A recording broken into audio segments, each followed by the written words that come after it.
যদি বলা হয় কোরবানি আপনি নিজেও করতে পারবেন, আপনার হাতে নিজে কোরবানি করতে পারবেন, আশ্চর্য হচ্ছেন? না, আশ্চর্য হওয়ার বিষয় নেই।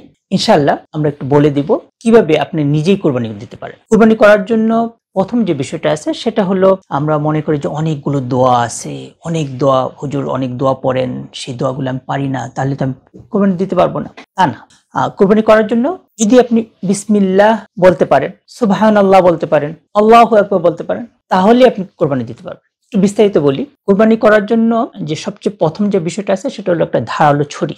ধারালো ছুরি জোগাড় করতে হবে এবং কোরবানির পশু শোয়ানোর কিছু পদ্ধতি আছে, সেটা অন্যান্য অনেকেই আলোচনা করে থাকেন। আমার নিজস্ব অন্য জায়গায় আলোচনা করা আছে কিভাবে কোরবানির পশুকে শোয়াতে হয়। সেটা শোয়ানোর পরে কেবলামুখী হয়ে আপনি বিসমিল্লাহি আল্লাহু আকবার বলে কোরবানি করবেন, ব্যাস কোরবানি হয়ে যাবে। শোয়ানোর আগে কিছু দোয়া পড়া যেতে পারে। দোয়াগুলো যদি আপনার জানা থাকে, যেমন আমরা নামাজের শুরুতে যেটা পড়ি, ইন্নী ওয়াজ্জাহতু ওয়াজহিয়া লিল্লাযী ফাতারাস সামাওয়াতি ওয়াল আরদা হানিফাও ওয়া মা আনা মিনাল মুশরিকিন। এটা তো আমরা অনেকে জানি। এই দোয়াটা আপনি পড়তে পারেন, এটা কোরআনে।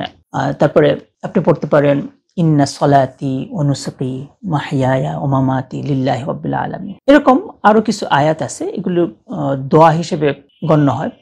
এই দোয়াগুলো পড়ে নিতে পারেন কোরবানির পশু শোয়ানোর আগে। কোরবানির পশু শোয়ানোর পরে আপনি কেবলামুখী হয়ে ছুরি চালাবেন। ছুরিটা চালাতে হয় যে কান বরাবর, পশু যে আছে পশুর কান বরাবর একটা জায়গা থাকে, সেই জায়গায় আপনি ছুরিটা চালাতে হবে। এবং ছুরিটা চালানোর আগে আমরা পরামর্শ দিয়ে থাকি, সেটা হলো যে দম ধরা, মানে একটা মাথা যে আছে, মাথায় একজন ভালো করে শক্তিশালী ব্যক্তি মাথাটা ধরবেন, আর একজন দম ধরবেন। দম ধরা মানে চামড়াটা একটা ভাঁজ থাকে, এই ভাঁজটাকে ডলে সমান করে দিবেন। একদম সমান যদি হয়ে যায় তাহলে সহজে কাটা যায়, না যদি চামড়ার মধ্যে ভাঁজ থাকে তাহলে কাটা যায় না। একজন দম ধরার লোক লাগবে, পশুটা ধরার জন্য কয়েকজন লোক লাগবে, একজন মাথা ধরার জন্য লোক লাগবে। আর আপনার কাজ হলো আপনি ছুরি চালাবেন বিসমিল্লাহি আল্লাহু আকবার বলে। এই ছুরি চালানোর আগে আপনি কাদের পক্ষ থেকে করতেছেন সেটা আপনি নির্ধারণ করে নেবেন। কাদের পক্ষ থেকে করতেছেন? আপনার পক্ষ থেকে করতেছেন, আপনার ওয়াইফের পক্ষ থেকে করতেছেন, আপনার মার পক্ষ থেকে করতেছেন, আপনার বাবার পক্ষ থেকে করতেছেন, কার কার পক্ষ থেকে করতেছেন সেই নিয়তগুলি আগে করে নেবেন। এরকম যেন না হয় শোয়ানো হয়েছে তারপরে আপনি অমুকের পক্ষ থেকে অমুকের পক্ষ থেকে অমুকের পক্ষ থেকে বলতেছেন, তাহলে কোরবানি পশুর কষ্ট পাবে। এই নিয়তগুলো আগে করে নেবেন। আর যদি মনে করেন যে কিছু নিয়ত করেন নাই, অনেক সময় আমরা দেখেছি যে বলেন অমুক নাম বলেন, একদম শোয়ানো হয়েছে তারপর বলা শুরু করেন না, বরং আপনি বলে দিবেন, যারা আপনার কোরবানি করেন তারা বলে দিবেন, ভাই আপনারা তো নিয়ত করেছেন, কার কার পক্ষ থেকে এগুলো আগে থেকে নির্ধারিত আছে, সুতরাং এখন আর এটা নতুন করে নিয়ত করা দরকার নেই, এই নিয়ত আল্লাহ তাআলার কাছে পৌঁছে গিয়েছে। বিসমিল্লাহি আল্লাহু আকবার বলতে পারেন। একটা কথা যে আল্লাহুম্মা তাকাব্বাল মিন্নি, নিজের পক্ষ থেকে হয় তাহলে এই দোয়াটা পড়তে পারেন। মানে এটা কোরবানি করার সময় আরবিতে যদি বলতে চান, আল্লাহুম্মা তাকাব্বাল মিন্নি কামা তাকাব্বালতা মিন হাবিবিকা মুহাম্মদ সাল্লাল্লাহু আলাইহি সাল্লাম, যে আপনার হাবিব মুহাম্মদ সাল্লাল্লাহু আলাইহি সাল্লামের পক্ষ থেকে যেভাবে আপনি কোরবানি কবুল করেছেন সেভাবে আপনি আমার এই কোরবানিটাকে কবুল করুন, এটা আপনি বলতে পারেন। আর যদি এটা আপনি অন্য কারো পক্ষ থেকে যদি কোরবানি করেন তাহলে এভাবে বলে দিবেন, আল্লাহুম্মা তাকাব্বাল মিনহুম, তাদের পক্ষ থেকে আপনি আল্লাহ তাআলা কবুল করুন।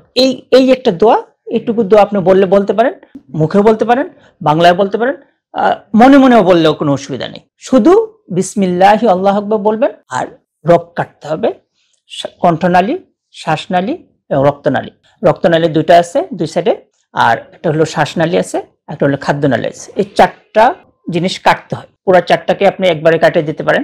যদি কেটে যায়, যদি কোনো কারণে চারটা না কাটে, তিনটাও যদি কেটে যায় তাহলে কোরবানি হয়ে যাবে। আল্লাহ তাআলা আমাদেরকে নিজের হাতে কোরবানি করার তৌফিক দান করুন। হযরত ইব্রাহিম আলাইহিস সালাম তার সন্তান, প্রিয় সন্তানকে নিজের হাতে কোরবানি দিয়েছিলেন এবং সেটাকে স্মরণ করে আমরা করে থাকি, কোরবানি করে থাকি। আল্লাহ তাআলা সেই মাহাত্ম্য, সেই স্মৃতিময় জিনিসগুলোকে সামনে রেখে আল্লাহর সন্তুষ্টির জন্য যেন আমরা পশু কোরবানি করতে পারি। এবং আমরা বলবো যে শুধু পশু কোরবানি না, মনের পশুকেও কোরবানি করতে হবে। আল্লাহ তাআলা আমাদেরকে তৌফিক দান করুন। ওয়া মা তৌফিক ইল্লা বিল্লাহ। আসসালামু আলাইকুম ওয়া রাহমাতুল্লাহি ওয়া বারাকাতুহু।